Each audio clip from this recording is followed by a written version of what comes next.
Welcome to Memento Argentum, where remembering the silver screen is a requirement, not a request.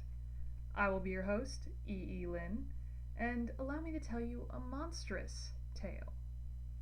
Summoned by a will to his late grandfather's castle in Transylvania, young Dr. Frankenstein soon discovers the scientist's step-by-step manual explaining how to bring a corpse to life. Assisted by the hunchbacked Igor, Igor, and the curvaceous Inga, he creates a monster who only wants to be loved. But the question soon arises, will anyone be willing to show the monster a bit of kindness? I wonder what we're reviewing today. Young Frankenstein was released in 1974 and stars Gene Wilder, Peter Boyle, Marty Feldman, Cloris Leachman, Teri Garr, Madeline Kahn, and a very small cameo by Gene Hackman. The film is rated PG. This is the second of 3 films I'm fulfilling as a request by a subscriber.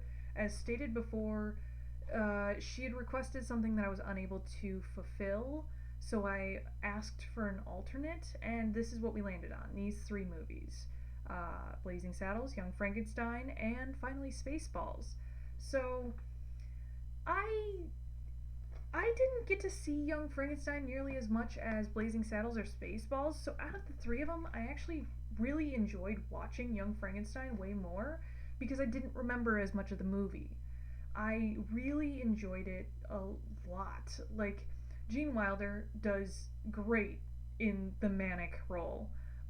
Blazing Saddles is one of the few times where he's not manic in any way. Like, he's chill. But in this one, he starts out chill and then immediately segues into manic, and it's great. I love it. Everyone's doing a great job.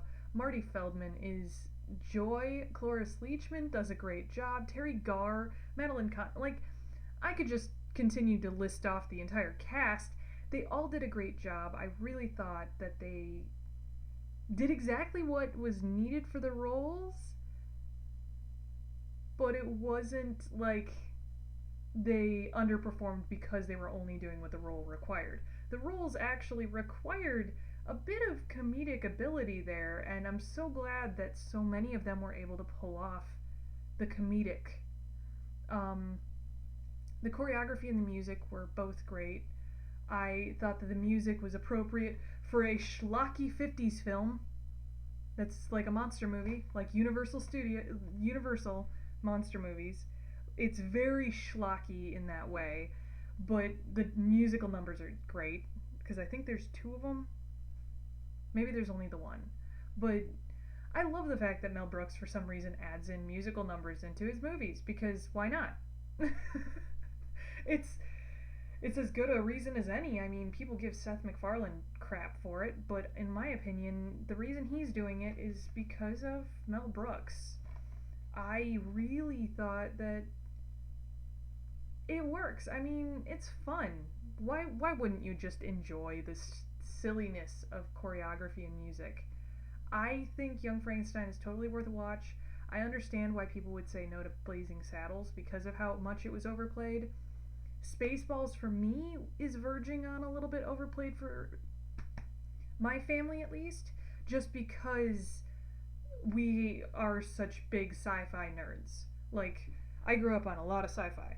So, Spaceballs always was the one that we watched a lot more than Young Frankenstein or Blazing Saddles, but Blazing Saddles I got to watch a lot more just because of the channel that was airing it for some reason. I'm still not sure why they only had Blazing Saddles, especially since that's the only one out of these 3 that's rated R. The other 2 are rated PG. I'm not sure what that's all about. I do think this is worth a watch, though. If you want to show me some love, become a subscriber. Hit the bell so you know when videos are going up. If you want to show me even more love, join my Patreon. Become a patron. Speaking of which, Mandy, you awesome. I do enjoy doing these comical movies. I guess this has turned into a comedy week a little bit. Maybe? But that can't possibly be a bad thing for what's going on in the world. Next time, join me for Spaceballs, the third, the last of the 3 movies that I got requested. Until then, adieu.